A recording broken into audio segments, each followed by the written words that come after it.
Can you hear me? Yes. How are you guys doing?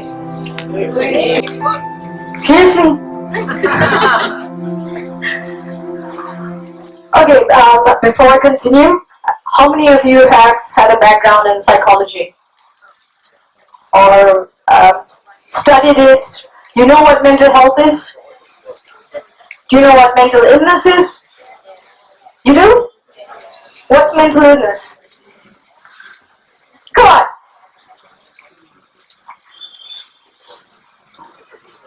Anyone, define mental illness.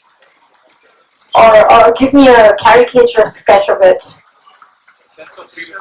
Sense of freedom is mental illness. Thank you, I love you already. Okay.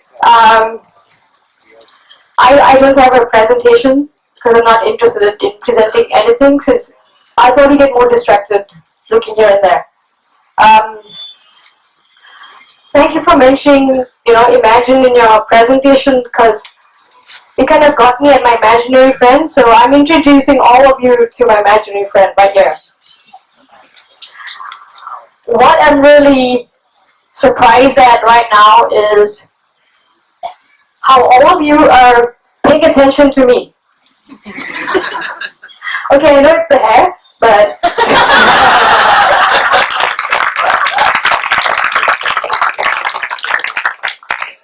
but Gino did tell you that I have a diagnosis of paranoid schizophrenia, to be more precise. Do you know what schizophrenia is? Yes. No? Yes. In Hindi, Pagalban. In Marathi, Vedi. In Tamil, Paityo. So you've seen these little naked people who walk around your streets in India.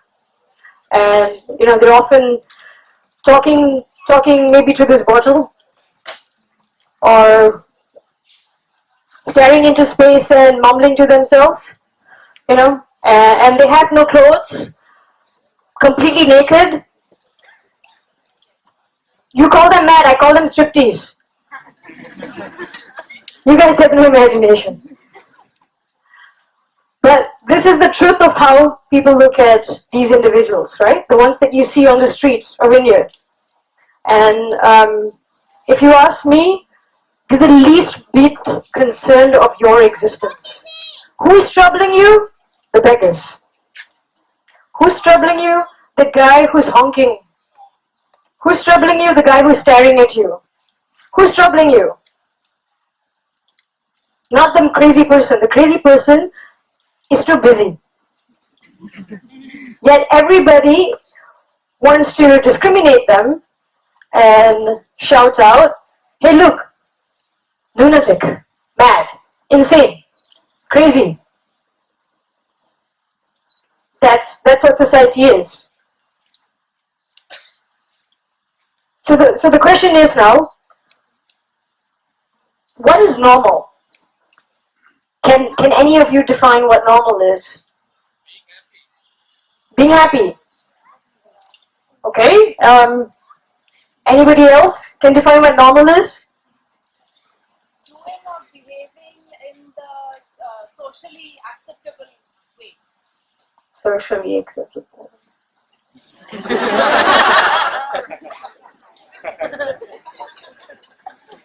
What society defines as normal is normal. I'm standing here.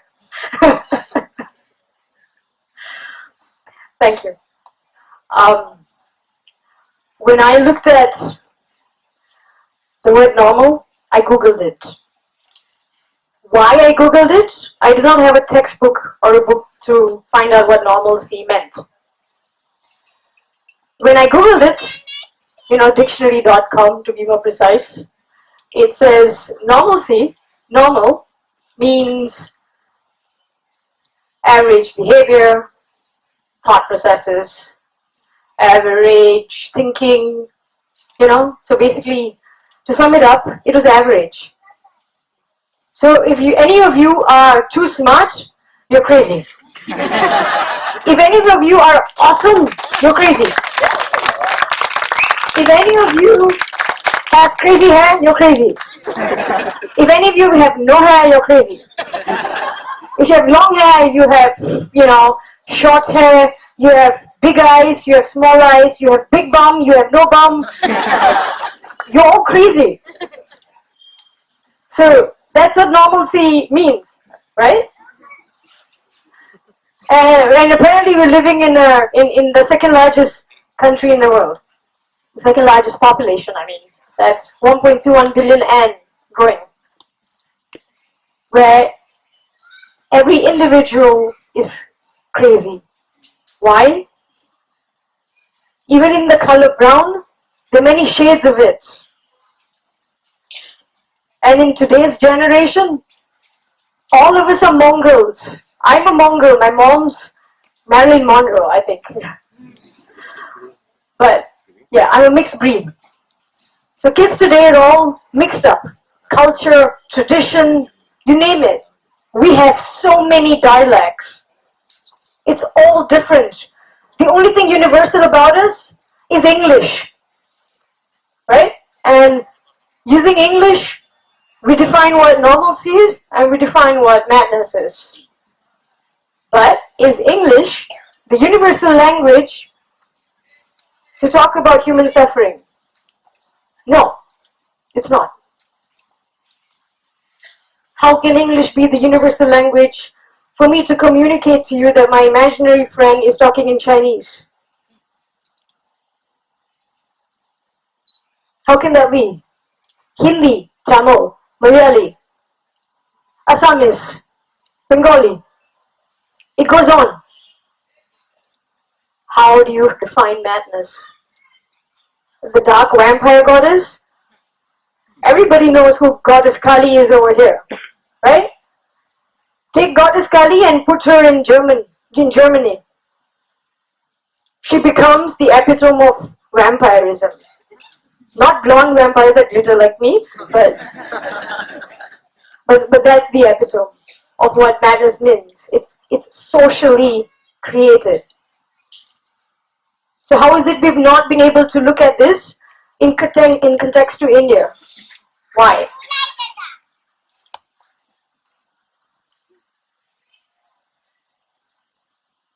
What I like about being in places like this is I get to move a lot. Nobody thinks I'm being hyperactive or restless. The truth is, I am restless. I'm not restless because I have hyperactivity. I'm restless because I was on medications. The side effects of my medication has left me what is known as akathisia. Now, akathisia is when your body makes involuntary movements. So I could be sitting and I might be consciously paying attention to something, but my body just has to move. If this entire portion is lying down, my fingers will be moving. It cannot be still until I fall asleep. That is why I don't take my medications. I also don't take my medications because it killed my imaginary friend. Why I'm saying this, or why I started with the question of me liking to be in such an open space, is I wish I could be one of you, students. Because I have never been able to be one of you. At the age of 21, I was already on severe drugs, street drugs. I would sleep on the side of the road and not show up at my home for a couple of days. When I would come back, I would be covered in grime and all kinds of stuff, and completely stoned. Slurring away, unable to understand what I'm saying. My mom would just slap me and call me, tell me how such a rebel I am and how I need to shapen up and stuff like that. At the age of 22, I was diagnosed with schizophrenia. Ever since then, my life has never been the same. My thoughts about society and the world has never been the same. My emotions, my body, my mind. It's almost like your mind being raped. I understand the context of rape because it's happened to me. That is a physical level, but to have something happen at the mind level is a bit different. It is a lot more different than what you see over here. I think people only listen to me because of the way I look major of the time. If I were to show up the way I was 12, 13 years ago, none of you would pay attention. I'm being honest. I'm not judging you. I asked my friend the same question, a very close friend of mine. She came to see me one day and she was listening to me so attentively, looking at my eyes and my hair and everything else. And then I asked her a very simple question. I said, would you still show me this much of care and sympathy and empathy and understanding if this was 8 years ago? No. She told me clearly no. And I valued her answer because she's a friend who can be honest with me. And we're still friends. That's what society has done, right? So when I see all of you, it reminds me of stuff that I couldn't attend. Lectures like this that I couldn't attend. It's kind of a turn of events where I'm actually here lecturing to you guys or talking to you guys. But it's something I've missed. Something I've never really understood. I've never really understood what being a student or being a college student like you guys are, what it means to graduate in the normal context. It took me 2 years extra to graduate with a lot of other issues that happened. Let's fast forward a bit. Now I'm here. Why am I talking about this particular age of 21? 65% of the Indian population comprises of people below the age of 35. Another 50% is below 30. And the diagnosis methods for schizophrenia or any of these severe mental illness happens at the peak of your youth. And nobody reaches out to you. You are taken, you're either dumped inside an asylum. Almost all mental asylums, if you just Google them, use forced methods. They will strap you down. If you're violent, you have straight jackets which just tie you up like that. You're confined in solitary. There is no bathroom. There's no food. You shit and pee in your own pants. Nobody is going to clean it up. They will sedate you if you show a slightest inch of violence or aggression, even at a verbal level. And they will give you ECT. Unfortunately, this is the system that exists. And there are these kind of atrocities happening. The Human Rights Watch has just recently released an article covering these kind of stories in India. And one of the last paragraphs caught my attention. And that's why I focus on the youth. The lawyer said, India has an opportunity. India has an opportunity to start something different, to address things differently. We come from a culture that is rich, that has a lot of alternatives. When you talk about alternatives, you mean Ayurveda, you mean creativity, it could be homeopathy, it could be a range of things. Traditional conventional methods in treatment is psychiatry, medications. I was on 14 medications. I actually thought I was pregnant because I had all the symptoms of pregnancy. Of course, 30 kgs extra is not symptoms of pregnancy, but mood swings, water retention, stomach this big. It is really ridiculous.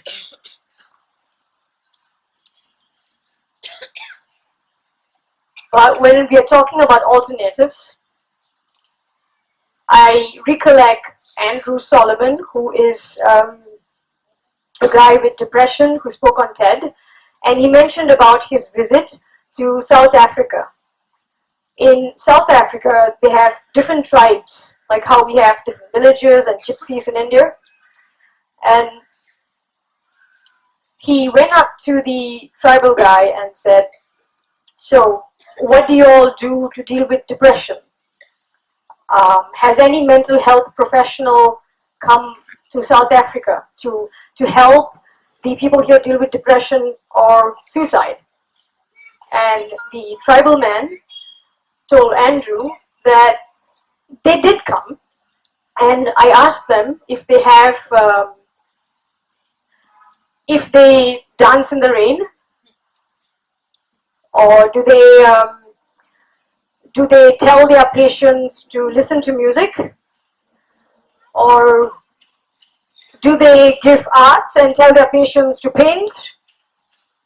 Do they tell their patients to climb a tree if they feel like climbing a tree? Do they tell their patients to, come out, talk to other people? And the mental health professional says, no. You know why?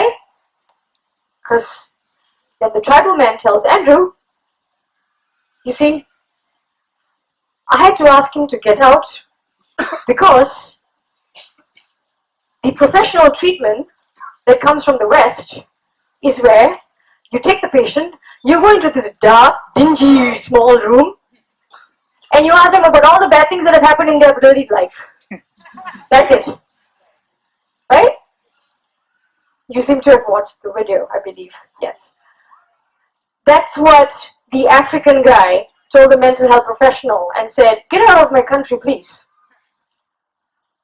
You know why? Because in his country, when someone is depressed and someone is feeling suicidal, the entire community comes out to spend time with the person. They take a day off to drink, to have fun, to laugh, to sing music, to dance in the rain, to paint, to run with the leopards. I don't know, the tigers, I don't know what's there in Africa. Maybe imaginary leopards. But that's what they do. Now, I'm not suggesting we go against a model that is already there. That's not my critic over here.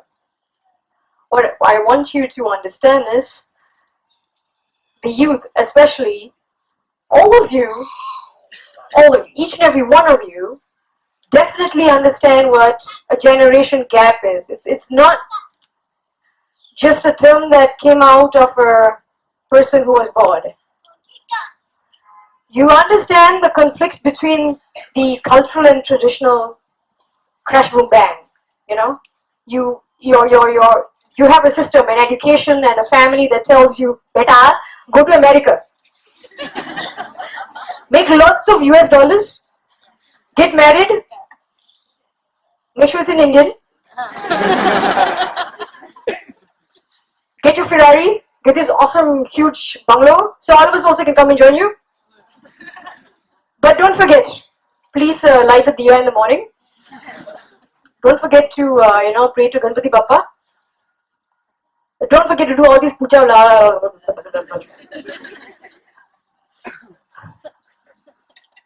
It never ends. And if you're a woman, it's worse. Look, watch, HBO. Be like that girl. She's so strong, she's so smart. Go, learn something, do something in life. Go out with the boys, understand what gender is. I mean, for those parents who support this kind of manners, like my parents. Understand the differences, right? Watch this channel, watch that channel, go for this talk, go for that movie. So, your entire brain is functioning at America, British. Americans and British. Americans and British. All of a sudden, your mother calls you one day. Listen, I saw you with that boy, you were holding hands with him and you were wearing shorts.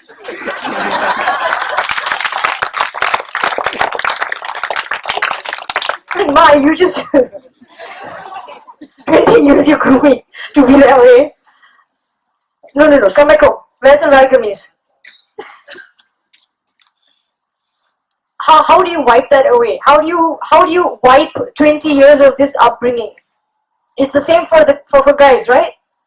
I have some very good guy friends, and sometimes we just hold hands. As friends, we just like holding hands. And my parents are okay with that. Because we were grown up that way. There's nothing sexual about holding hands. But other people have a problem with it because they don't understand it, which is fine. We live in a diverse culture, in a diverse way of understanding and perceiving things of what is right and what is wrong. But my aunt saw that and she came to my mom and she said in Marathi, "Tumse mulgi kai vedapana kartes?" My mom didn't say anything, so I was, locked back in my room and with my imaginary friends, and we just sang, "Hum tum ek kamre mein band ho aur dimag kho jaye." That's how I lost my mind. What I'm trying to get at with what I said about Human Rights Watch, with the idea of culture, with the idea of diagnosis, why I talked about the American and Britain areas is not because I'm telling you to not follow them, because clearly, but when I saw one of the episodes on Satyamev Jayade on mental health, I had a huge problem with it, a very, very huge problem with it. And they told me that, why are you having a problem with it? So the good thing they're talking about mental illness. I said, no. That's a different thing when you're just talking about mental illness. It is what you're prescribing to the audience. If something is fresh, use the opportunity to create something equally possible. Don't start with something that has been proved to have tortured people. If you don't believe and you don't understand the extent of torture and cruelty that exists within a system, you need to Google it. You really need to do that. Why? Because mental health affects all of us. Excepting me over here, excluding me over here, 1 in every 100 can be diagnosed with schizophrenia. 1 in every 4 can be diagnosed with depression, anxiety, panic, and then you have all the in-betweens, bipolar disorder. The list is endless. You have more than 365 disorders in the book. It's called the Psychiatric Bible. I would say I have more than 1 label per day. Do you want the label? I certainly don't want it. You know why? I'll tell you why. How many of you hold a bank account? How many of you can get married? There's nothing of, it's not about your sexuality. Just, if you can get married. Arranged marriage, love marriage, doesn't matter. You can get married. The law says you can get married. Can you? Yeah? Sure about it? Okay. So, how many of you can get an education? Can get an employment? Good. Because I can't. I have no political rights. I cannot vote. I cannot sign a contract. Forget Facebook. It's a contract.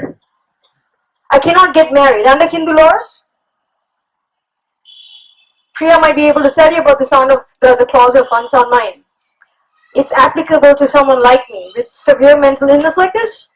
If I marry someone, the marriage is considered void. These are laws. These are laws that exist. If someone finds me on a plane and finds out I have schizophrenia and epilepsy, they're going to call the mad cops and take me inside the hospital. I don't have a consent. I cannot say no. If I fight, I can be beaten, tied, sedated. It does not matter if my parents call them and tell them to wait. They will do whatever is necessary to stop me because I am mad. And the law says it's okay. Mad people are dangerous. Now I've been here since 4 o'clock. Have I raped any of you? Have I killed any of you? how is it I'm the one that's dangerous? I mean, in fact, if you see me on the road, I really wouldn't even pay attention to half of you, any of them. I'm probably in my own world talking to myself. But I don't do striptease anymore, so bad luck. But if you do, give me good tips. But these are your laws. Now, what you can do about them? That's the question, right? What you can do about them? What can you do about it? Talk about it. Why? We all know suicide exists. This is now no more about mental health, which is different. Mental health is what everyone experiences every day. You have felt happy, you have felt sad, you have had mood swings, you have felt grief, you have lost someone, you have loved someone, you felt anger, you have felt submission, you have felt a lot of things, right? That can make you seem a bit odd, but you can bounce back quite easily. Mental illness is when you intensify all of this that you feel and you get me. For every sound that you hear, I hear 10 times double of it. For every light that flashes on your face, I do this, because I can get a seizure. Of course, epilepsy is a lot more cooler than schizophrenia, because I can do yoga poses. But Hollywood didn't have that kind of thinking. But it's simply about, it's not mental health, it's not mental illness now. It's about what each and every one experiences. You can have depression if you come out from chemotherapy. You can have mood swings if you are going through pregnancy. You can have depression if you are dealing with diabetes, right? So something is causing it. There's a reason for it. In the case of mental illness, I don't need anything to cause it. I can have everything on earth, but I am probably hearing a voice, seeing things that you can't see. But hey, you know what? Coming to think of it, the general public, they don't even see things that are there.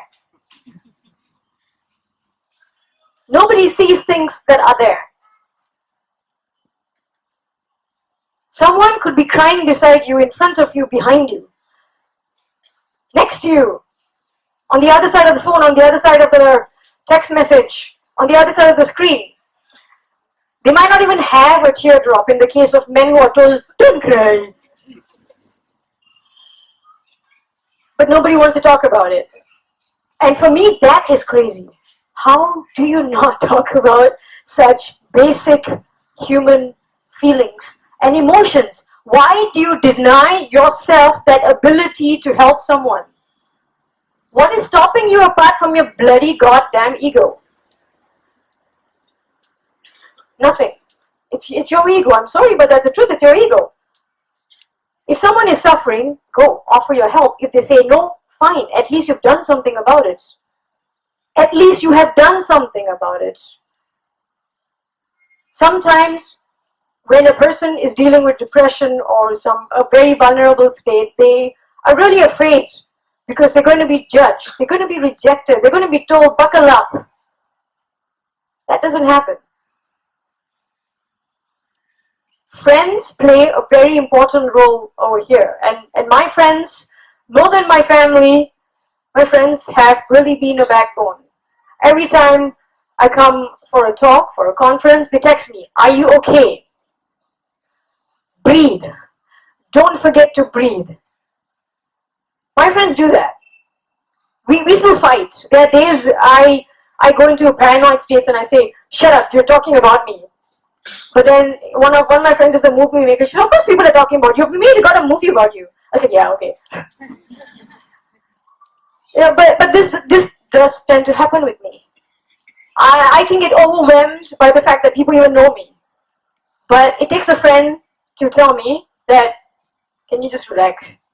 Your name is already out in the paper. And then it hits me like, yeah, okay, can't help it. And that's where, to you guys, the youth, this crazy hoo-ha going on over here, all of y'all are silent, but there's a lot going on in here. A lot. Like a lot. And you can't see it, and then they want to treat it. Where? And there's a lot going on in here.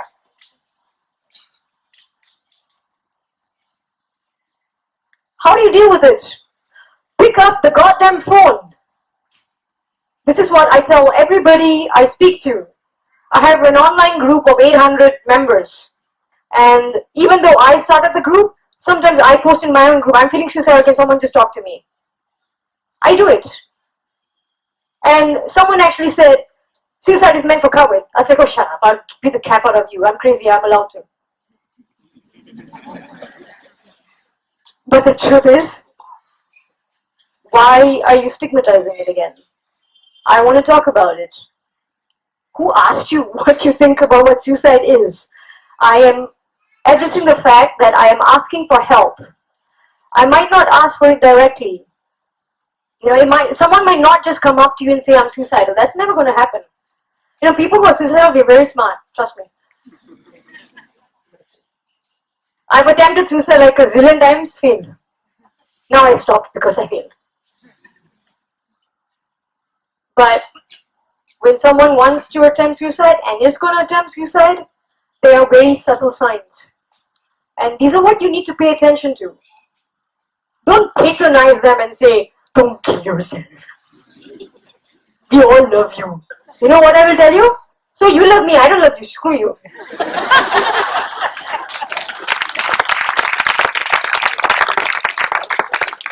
And then you have the other side, you know, the one that says, oh, you need help, come. Hey, shut up, yeah, I don't need help, man. No, sometimes it's not about help. Sometimes it's the alternative that I was talking about. It is when a friend comes, sits with you and says, so, you're feeling suicidal? Let's both feel suicidal. Let's figure out all ways to kill ourselves. You know, it actually works. People say it's a crazy thought, but I say, treat crazy with crazy. Isn't that more rational? You know why? You bloody can't define normal. And then you want to treat it. So the best way is treat crazy with crazy. And that can mean a lot of possibilities. Crazy for me means a lot of possibilities. I don't regret the fact that I cannot sit there and understand what being a student is. I don't. What my diagnosis or different set of illness has offered me is a different way of looking at things. And even though it can seem like a real curse at times, I mean, often when I go back from a talk, I spend 3 days by myself alone, trying to wonder whether I should kill myself or not, what's happening. It is a curse, yes, but it offers a different perspective to a lot of things. And what is that different perspective? In context to India, in context to your culture, in context to your tradition, and how you want to look at what life is or what your experience is at the mental level before saying you need help, before saying you need treatment, is to change how you perceive things. I'm not denying there is something called mental illness. There is an experience of it, right? It's a word we use. But we need to start changing that. India has that opportunity. The opportunity will come into bloom by the youth. I'm sorry I say so much of the youth. I don't mean to ignore those who are above a particular age. You are as important in understanding how you treat the youth, how you allow them to be themselves. That is a generation problem that's happening over here. There's an interesting story in the Upanishad. A saint enters Lord Indra's abode in the heaven, meant for all saints.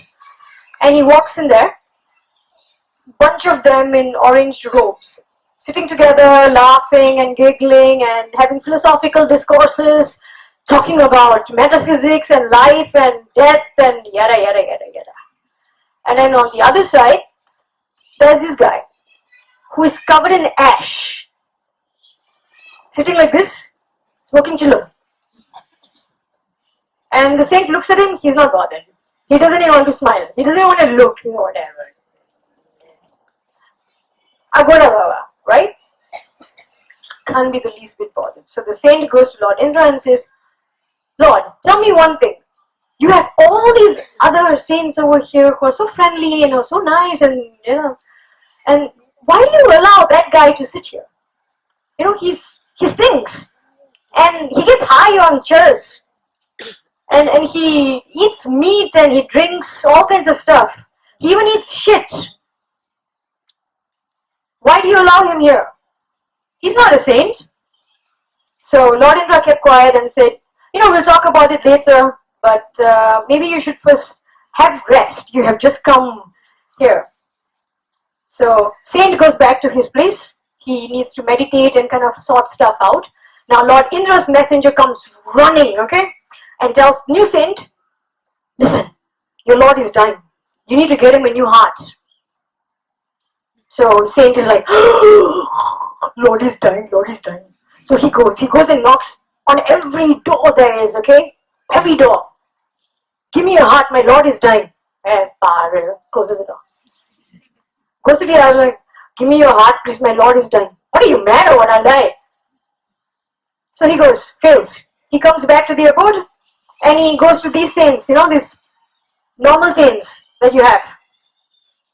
And he tells them, you guys are so awesome in what you do. You guys have been here longer than I am. Give me your heart, I need to give my Lord, he's dying. Look at him. If we give you our heart will die. Are you out of your mind? They chased him. And he was struggling. He eventually cried. He went into the forest and he met a beggar. And a really old, fragile beggar who could hardly walk. And the beggar asked him, what's wrong? So he narrated what was happening, and the beggar in his frail, fragile form said, I can hardly breathe.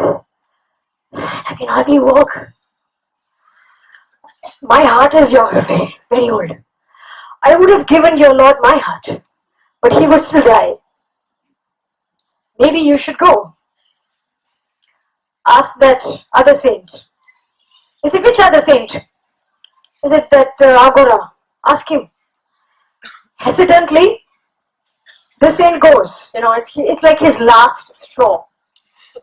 He goes up to the Agora, the saint, and he just says, my Lord is dying, he needs a new heart. Before he can complete the rest of his story, the Agora puts his chillum down, takes a deep breath, pulls out his heart, gives it to him and dies.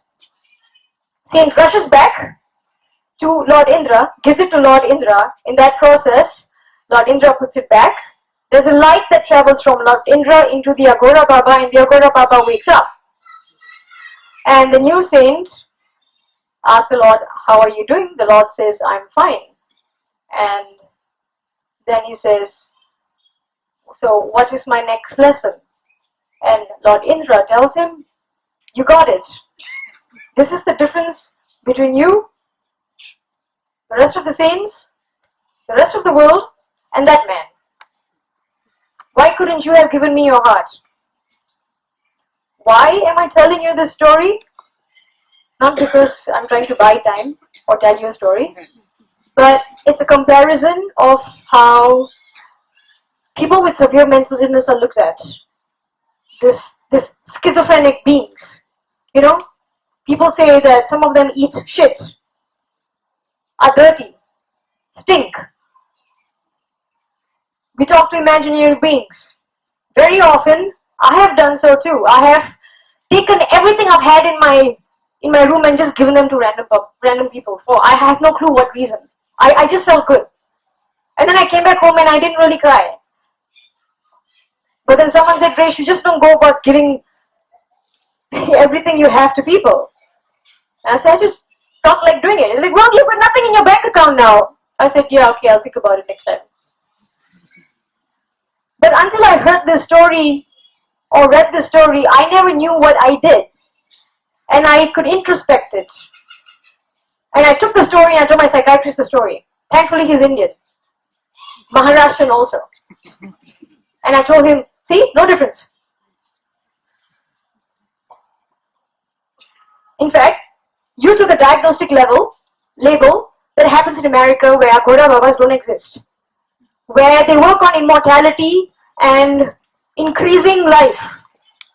In India, here, we understand what death is. Death is the only truth you have.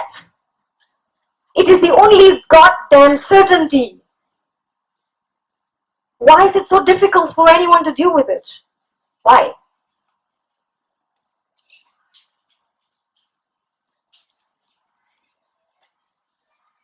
Put a robe on me. Any color. Black, white, red, orange, blue. I'm wearing blue. That's easy for you to imagine, right? Now, imagine I have this thing, like a robe, and it's wrapped around me like that. My head, not so cool hair, all bald, okay? And that's me in a robe. And you will see me talking to the sky. You'll see me fighting with the speaker. You'll see me just moving around, not doing anything really. You will hear me talk about a presence being around. I will tell you, I talk to dead people. I will tell you that there's a voice that has a message for you. I will tell you that God is with you and the devil resides in your negativity.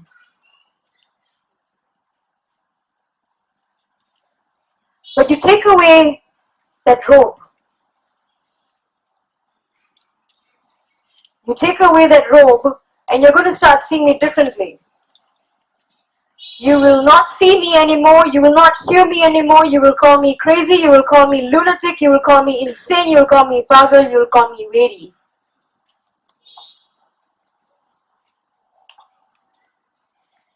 It did not matter what I was doing. It did not matter that as a saint or a shaman or a guru, I picked that injured moth and I put it near a tree. And I waited for that injured moth to unite with the earth. And I spent 3 days crying with the moth. I did not eat, I did not bathe, I got dirty and I was talking crazy. And after the moth united, I walked away laughing about death. But you will call me crazy because I didn't have a robe on me. Was it me who was being any different? No, it was you. You were busy window shopping. And I'm sorry if you don't know how to shop properly. But that's what the world has come to. And I would just end by saying, because I can go on, because I love telling stories, but I shouldn't. The human mind is the most unexplored continent on this planet. You cannot explore it, okay? Bottom line, you cannot. You will never see it. Okay, that's a certainty.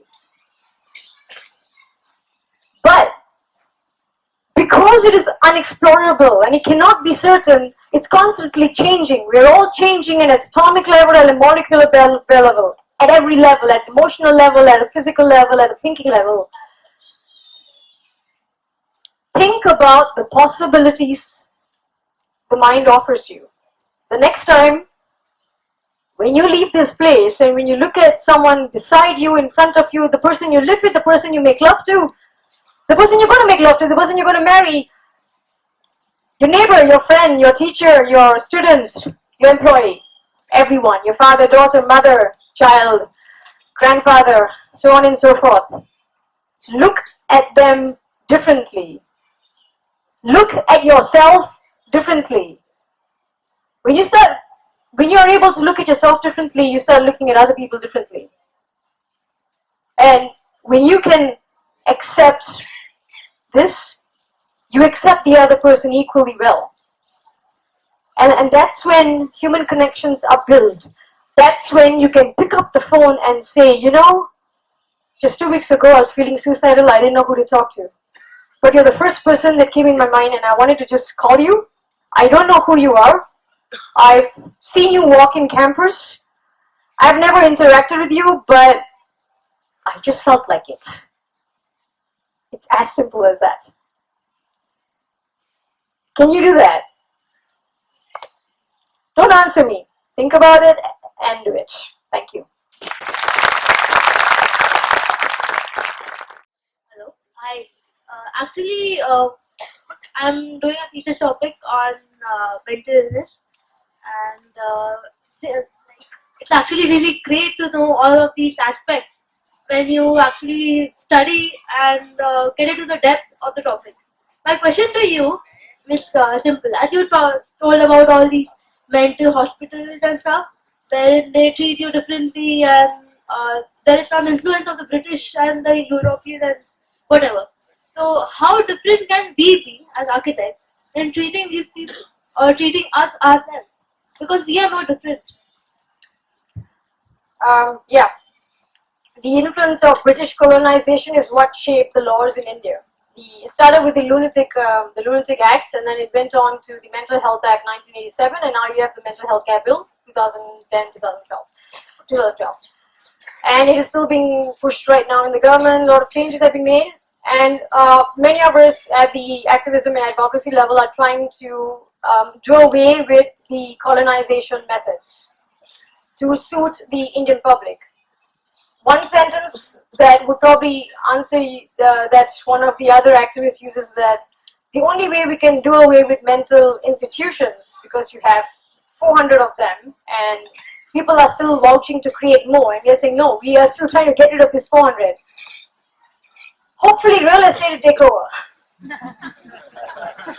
But as architects, I think you can look at different systems that have existed. You had the Soterior model house that existed in Switzerland. It was shut down because they actually proved to have people who recovered. They were doing a lot more better than your regular institution. And they used what is known as peer support models. You have a lot of therapists who are working towards microeconomic communities. So in terms of structural development, a visual I can offer you is in terms of also what is known as existential or therapy, where you allow the person to lift their symptoms. For those who don't want to take their medications, we did a simple thing. When I had someone who stayed in my house, I put mattresses on the walls and on the floor, and she was in a very severe psychosis state. So she started, removing her clothes, and her boyfriend said, can you deal with it? I said, just let it be. We're two girls, who cares? And he let it be. She removed her clothes, and all she did is jump on the mattress and run to the mattress that was against the wall. And she just loved doing it. After that, she was fine. It just took about 15 minutes. So these are visual methods, of what you can really design. We call it living the symptoms out, which does not suit conventional methods of treating, but it is something I personally use for myself. Let's say if I feel like cutting myself, it did start with me doing this, but it doesn't go there anymore. It just stays at the thought level, and next thing you know, I take all the newspapers in my house, or my mother actually leaves glasses, because I used to take glasses and slam them on the floor and break them. She would just leave them, and I would go there, take those glasses and go in my backyard and throw them. I'll take newspapers and just sit slitting them like that. And that's where the entire expression comes out. So perhaps as architects, you can look at creating structural systems for people with mental illness to even come in open spaces like this. It's called reasonable accommodation under the law. I hope that helps.